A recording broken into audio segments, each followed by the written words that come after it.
My name is Tracey-Ann Burnett, and I am from Kingston, Jamaica, but my dad is from St. Elizabeth.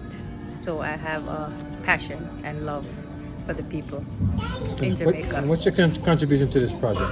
So my company that I work for, Lowe's, is contributing a bunch of renovation items such as plywood and 2x4s and tarps and corrugated roof, otherwise called zinc, nails, and so forth, buckets, chainsaws, generators, and the list goes on. Majority of these items were purchased at a discounted price. They were not all given, though there were some donations in the mix of that.